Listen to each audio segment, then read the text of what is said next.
This is the Right Now Podcast with Sarah Werner, episode 36, The Pressure to Be Great.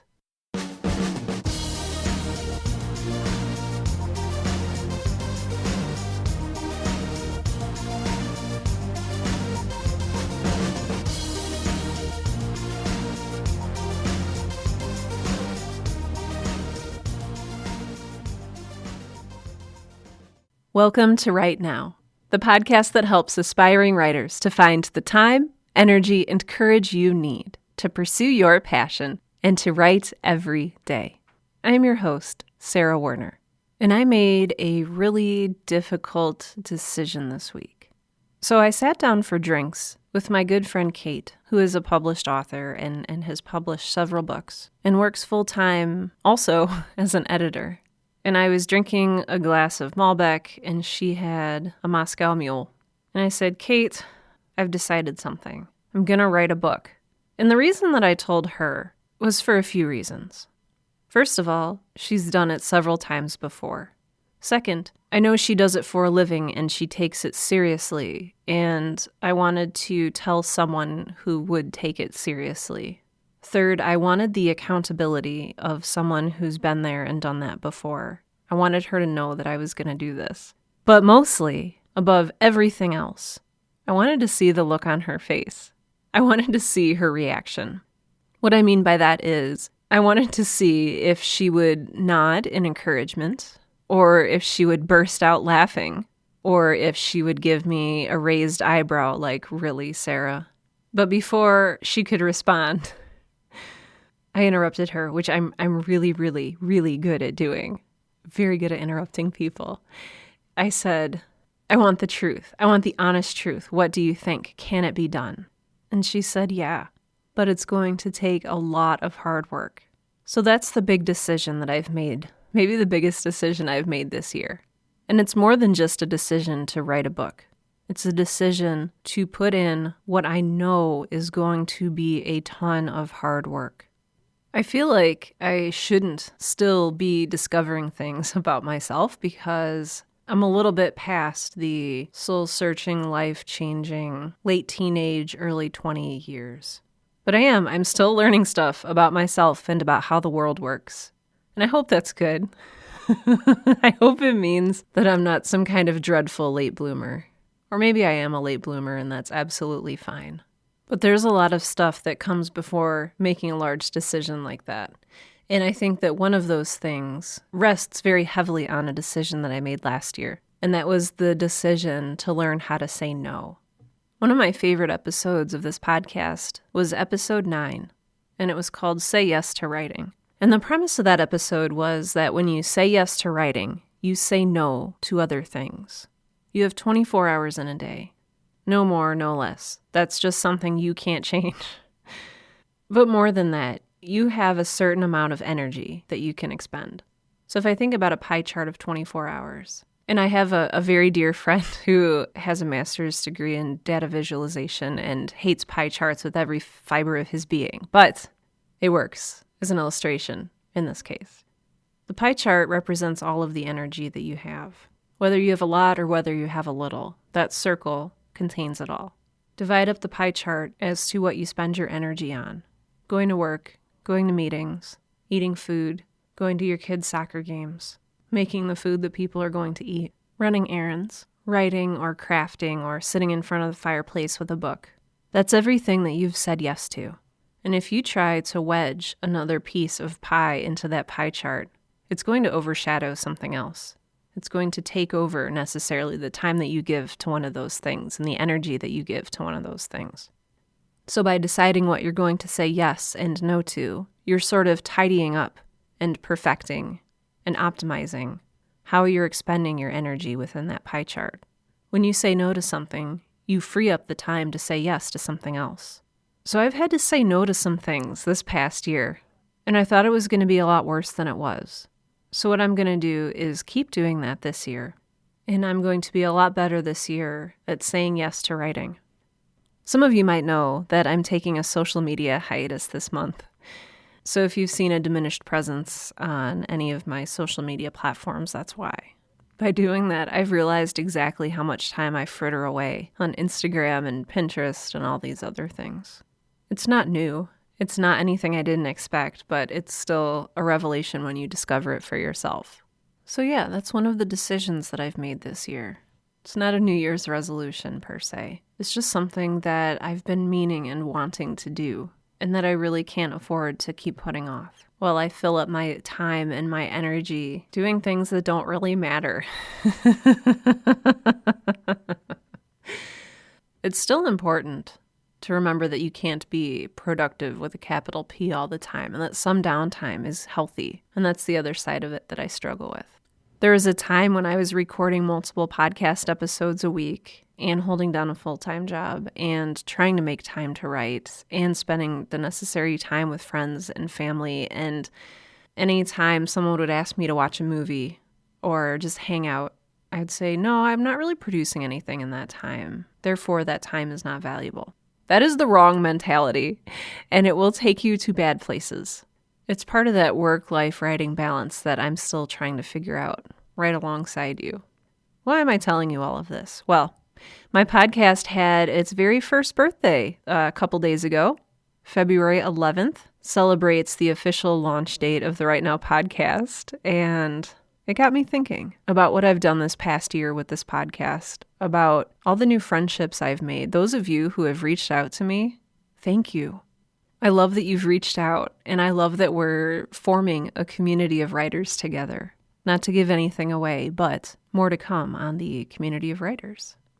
Today's episode is about pressure. Mostly the pressure to be great, but all of the other pressures that surround us as we reach for greatness, as we work toward getting our work published, as we work toward getting words, any words, on paper or on the screen. I don't think pressure is inherently good or evil. I think in itself it's neutral. You may be pressured by people to do good and bad things, but the pressure itself is just pressure. It's a force. I never took physics, and I hate that I can say that. I actually really enjoy math, but I got scared away from taking physics in high school, and I took the easy route. Or not necessarily the easy route, but it was a route that I knew I would be able to excel in without exerting much effort. Because sometimes when you're a high school student in your junior and senior year, you maybe get a little lazy. I was a very good student, but I realized that I knew a lot about biology already, and I could take 2 years of biology instead of 2 years of physics, and that I could get AP credit because I would do well on the test. Look what a horrible person I am. Not challenging myself in high school to the fullest possible extent. I'm sure you have no idea what that's like. So because I didn't take physics, I can't explain to you how pressure actually works. Like physical pressure. I know it has something to do with force and maybe newtons, but that's about as far as it goes with me. But I can tell you that I felt pressure. I felt pressure this morning when I woke up with a sinus headache. I felt pressure when I went to a shop and realized that I perhaps don't have the ultimate stylish clothes that I could have if I spent a whole bunch of money. I realized that there was pressure to look a certain way. I felt like there was pressure to feel a certain way. And of course, now I'm talking about social pressure. There was pressure to try a perfume sample at the counter. There was pressure, probably, quite justified and lawful, to pay for the items that I was holding before I left the store. There was pressure as I met a friend for coffee.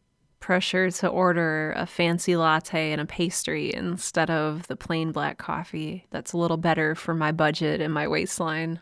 There was pressure to sit down with my friend and smile and chat. There was pressure to begin with small talk before we could get into the real meat and potatoes of what we wanted to actually talk about. There was pressure to leave at the appointed time.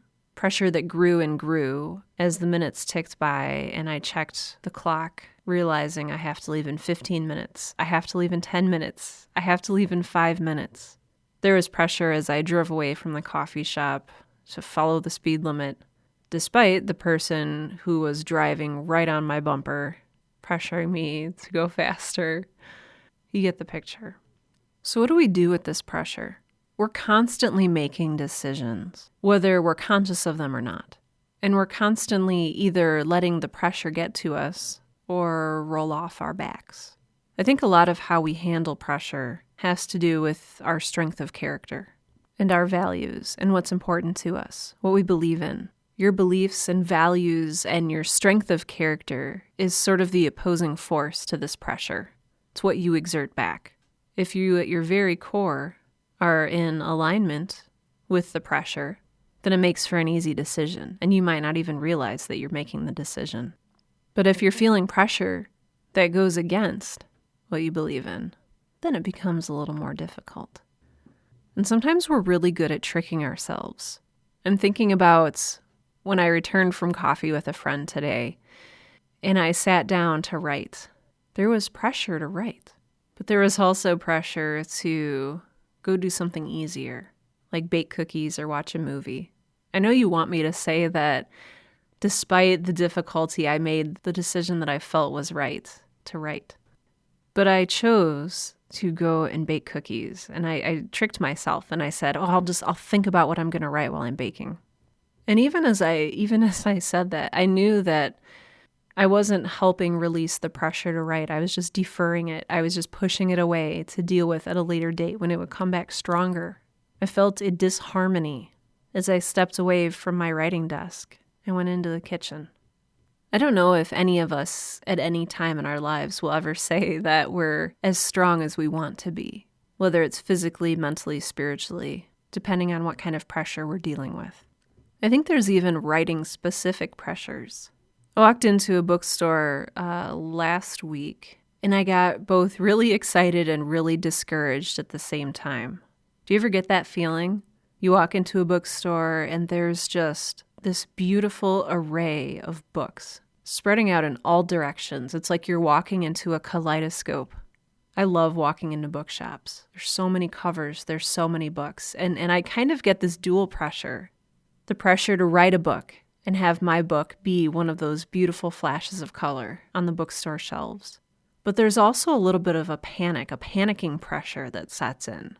And that's the pressure to run away and hide because so much work goes into making a book. And, who do I think I am to write a book? There's pressure to meet deadlines. I do my best work when I'm up against a deadline. And I totally blame the fact that I worked for a newspaper for a couple of years for that. There's just kind of a high that you get from, getting your story in at the very last minute. That's pressure that helps me produce. There's the pressure to write a certain number of words in an hour in an evening.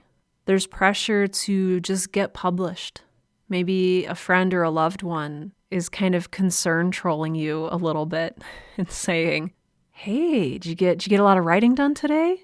Did you get a lot of writing done this week? Are you going to be ready to publish in a few months? Hey, how's it coming? There's the pressure to be meaningful, to provide meaning to people, to live a meaningful life, to be the hero of our own story. There's immense pressure to do that. And that pressure, I think, eventually builds into the pressure to be great, the pressure to be the next Hemingway, or the next James Baldwin, or the next Maya Angelou, the next Rita Dove, the next Jim Butcher, the next Margaret Atwood, the next Shakespeare. I feel it when I sit down to write. I feel it sometimes when I start to write, and I know that the words I'm putting down in this first attempt, this first draft, this convoluted attempt at an outline, that this isn't something, that J.K. Rowling would have done. She would have done it much better. So there's this pressure to be great. For me, it comes from inside. For you, it might come from inside, or it might come from people around you, people who are relying on you, people who have expectations of what you can produce and what you will produce. I've been thinking about the relationship between pressure and expectation, wondering which begets the other, chicken or egg style. Maybe I just haven't chased it far back enough. But I think that there's something to be said in the part that we have to play in setting expectations, and maybe lessening some of that pressure that can get so exhausting and so overwhelming Because while pressure can drive you to do something, I think it can also chase you away from your potential and away from the good stuff that you can do. And I think it's really easy for us to chase ourselves into a place of sickness, an unhealthy place. So here's what I'm going to try to do. Here's what I'm going to do with all these pressures that surround and overwhelm us. I'm going to take a step back, figuratively speaking, or maybe literally, depending on what kind of pressure it is. And I'm going to say, one step at a time, because you can't think about the greatness that you may or may not become. You can't become great until you start. And sometimes you can't start while you're paralyzed about thinking how you're going to become great. So that big block of pressure, chop it up into little pieces that you can handle. Take the 50,000-foot overview and dial it down until you're back on Earth, until you're grounded, figuratively speaking, or maybe literally if you're still living with your parents. Tell yourself, I can do this, one piece at a time. So as beautiful as it is, I need to wipe away that gorgeous kaleidoscope of hardcover books at the bookstore. I'm not ready for that dose of pressure yet. Now, if for you that pressure is actually inspiration, that's awesome. If that helps you produce and write well, and it inspires you rather than terrifies you, if it helps you to produce instead of paralyzing you, then think about that. Where's the good pressure here? I said earlier that pressure wasn't necessarily good or bad, which is true, but you have a positive or a negative reaction to certain pressures. I think that positive reaction can be called inspiration, and I think that that negative reaction can be called a lot of different things. Crippling self-doubt, paralysis by fear. It holds you back instead of pushing you forward. So think about what's pressuring you to write, to do things other than write. Give it some thought. Do you feel pressure to become great? If so, dial it back a notch. Where is it pushing you? Where does it want you to go? What's the path that it's showing you? And is it even a path that you want to follow? For that matter, what does greatness mean to you? I find that once I've been talking about abstract things for a long time, they all just sort of blur together. But what I'm asking of you is to become very conscious of what's pushing you toward and away from writing. What inspires you and what seizes you with fear? Once you've isolated the positive stuff, take it one step at a time. Don't get overwhelmed, and don't let it push you into an unhealthy place. I think that that's how most of the people who we consider great today became great. I don't think that many, if any of them, decided that their end goal was to become great. There was something else there. There was something else driving them. There was some other pressure. Not the pressure to become great, but the pressure to make a difference, the pressure to change something, the pressure to share their story with a world that needed to hear it. So I encourage you to think about that this week. What pressure is driving you? What pressure are you giving into? What pressure is leading you and pushing you? And what are you pushing back against? At the end of the day, pressure doesn't control you. Your decisions about how you react to different kinds of pressure determine how things turn out. So I thought about my decision to write a book this year, and I thought, where does it come from? Where is that pressure coming from? Is it because I want to be great? Is it because I want to be recognized or receive an award for my work? I'm not going to lie, that would be nice, but that's not why I'm doing it. That's not the root of that pressure. I'm doing it because I have a story to tell, and that story wants out. And I'm doing it because I want to give something to people, help and healing and hope and faith. I'm doing it because I want to give something good, and I think that you can do that too. I'm not saying you have to write a inspirational chicken soup for the soul kind of book. I plan on having plenty of murders and grisly, violent gore scenes and maybe even a couple spaceships. But when you're writing from the right place, when you've got the right pressure behind you, when you write to fulfill something good, I think that that's when you produce something really meaningful. This week's book of the week is not a book. Well, okay, it kind of is because I'm still working on reading Leviathan Wakes by James S.A. Corey. But for those of you who have read the book, it is like 1 billion pages long, and it's taking me forever, despite my enjoyment of it, by the way. It's very good.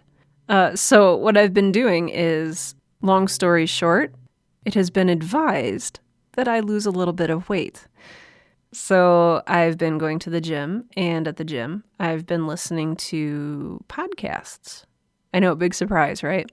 But I've been really enjoying sort of these new modern radio dramas. And what I listened to this week was season 1 of the Black Tapes podcast. It's a show put on by Pacific Northwest Stories, and I'll let you draw your own conclusions from it if you decide to listen to it, but it is a sort of spooky show where a naive journalist gets involved with this stack of mysterious black videotapes in the office of a paranormal researcher who does not believe in the paranormal. And the two of them go on an interviewing adventure and discover all sorts of fun stuff. And it's just a really fun revival of radio storytelling. And I just found that I really enjoyed it. And it made my workouts go super quick because I got absorbed in the story. And so if you hate working out like I do, and you're looking for a fun thing to listen to, and there's not a new Right Now podcast episode to listen to, go ahead and check out the Black Tapes podcast. It's a good time. I received a couple of emails and notes this week, one of which had a really good question that I want to respond to. So Calvin Westbrook left a message on the Right Now podcast Facebook page, and he says, "Hi, Sarah. I love your podcasts as they always give me a boost to get on with my creative projects. Could I ask you how you were able to get past the swallowing self-doubt when you sit down in front of a blank page to begin your writing?" Wow. I think that is one of the questions that plague all writers.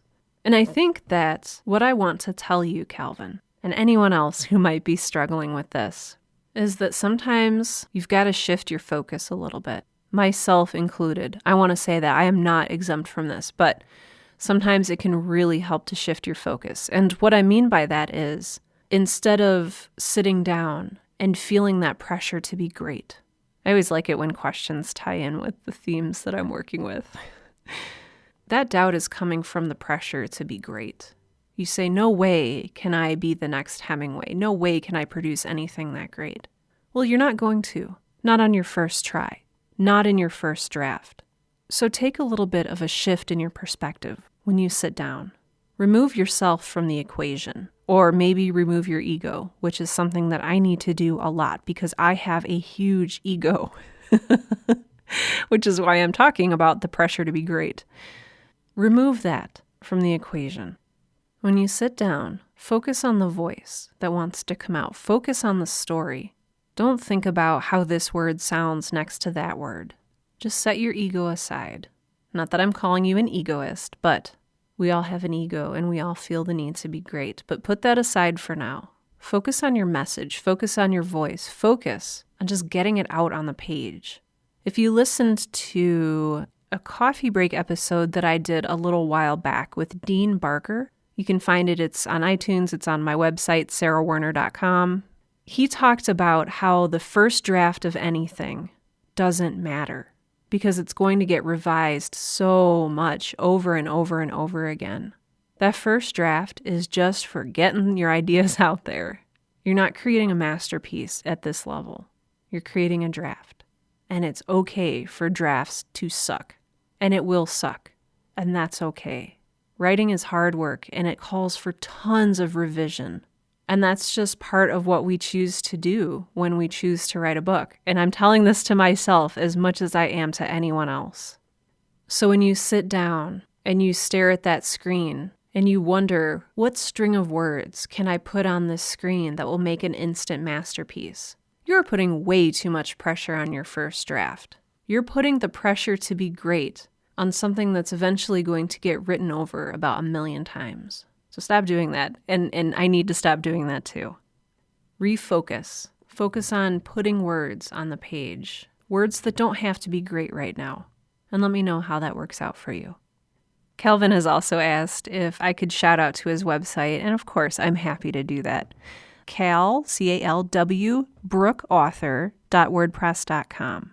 So Calvin, best of luck to you. I'm about to be in the same boat that you are, so I just need to listen to my own advice, and we're going to get through this together. If you would like to reach out to me with a question, you can certainly do so via Facebook. I have a page out there for the Right Now podcast that you can use to contact me. You can also shoot me a message on Twitter, either at my personal Twitter page or at my new Right Now podcast handle. You can also visit my website at sarahwerner.com. That's SARAHWERNER.com. Navigate to the contact page and fill out my little form. You can also email me at hello@sarahwerner.com. So lots of different ways to get in touch with me. If you follow my email list, if you receive emails from me, you can even reply to those emails and they will go directly to my inbox. Speaking of email, I got a really, really lovely email from podcast listener Margot, and I just wanted to share it with you because it was just really lovely. Margot says, "Hi. I don't often email people I don't know, particularly in cases such as this, but I have to tell you that I love your podcast. I've been a writer since I was very little. I considered myself a genuine writer, capital W, since I was about 8 when I wrote stories about my anthropomorphic cats on my parents' computer. But since that age, my confidence, my self-discipline, and my energy have been systematically beat out of me in various ways. Whether it was through school counselors reminding me that writing isn't a legitimate career path, or through my own hesitance to let anyone, and I do mean anyone, read my writing. You talk about seasons on your podcast, and to some extent, that is how I would define the times in my life when I've been able to maintain short bursts of writing streaks. Typically, I would label my writing streaks more as storms, as they are often fast, furious, and almost uncontrollable. I find the time to write, I get the energy, I write like crazy, and then I realize that the rest of my life is falling apart as I've lost myself in my selfish desire to write." I wanted to share this with you because of two things. I love, love, love Margot's description of writing storms. And I want to hold on to that image because I think I'm going to start thinking about it that way because I love storms. I think a lot of writers love storms. For whatever reason, I love them. And I want to think of myself as sort of, I don't know, coming forth with this force of nature. The other thing is, and this is something that I think a lot of writers struggle with, Margot talks about her selfish desire to write. I don't think it's selfish. I think that if you are facing these writing storms, if there's something that's boiling up inside of you that needs to be unleashed like that, I don't think it's selfish to deal with it. I don't think it's selfish to write. Creativity is a force of nature, and smothering it won't do anything good. I think the 3rd episode of the Right Now podcast is about writing as self-care. And I think it's important to tend to yourself through writing as it is, washing your hair or brushing your teeth. So I really hope that this season for you does not feel selfish. I hope that you are able just to give in to this season of writing and to think of it as a healing experience, as though you're giving something to the world instead of taking something away from it. I always have so many people to thank at the end of each episode. 2 of those people today being Calvin and Margot. Thank you for reaching out, for sharing your questions and your thoughts, and for being willing to be vulnerable. Thank you. I would also really, really like to thank my Patreon supporters who help make this possible. Patreon is a secure third-party donation platform, and folks give a certain amount of money for each podcast that I produce. And so you have them to thank today as well for today's episode. These wonderful people include official Cool Cat Sean Locke, official Bookworms Matt Paulson and Rebecca Werner, official Rad Dude Andrew Coons, and official Caffeine Enabler Meng Tsun Su. Thank you all so, so much for your generosity. Finally, thank you for listening. Seriously, thank you so much for listening to my podcast. I love that you're listening to it because I've told you now that I'm going to write a book this year. I'm going to do it. And in fact, once I stop recording, I'm going to work on it. It feels really good to say that. It feels really good to take a step back, to shift my focus from saying, I have this pressure to be great, and instead say, I'm going to sit down and I'm just going to write. I'm going to tell my story because it needs to be told. I hope that you say something similar to yourself this week when you're staring at that blank screen. Ignore the pressure to be the next Hemingway. Focus on producing words that will make you the next you. Is that cheesy? I don't know. I don't particularly care. I just want you to write, and I know you can do it. With that, this has been the Write Now Podcast, the podcast that helps aspiring writers to find the time, energy, and courage you need to pursue your passion and to write every day. I'm Sarah Werner, and I'm going to go do some writing.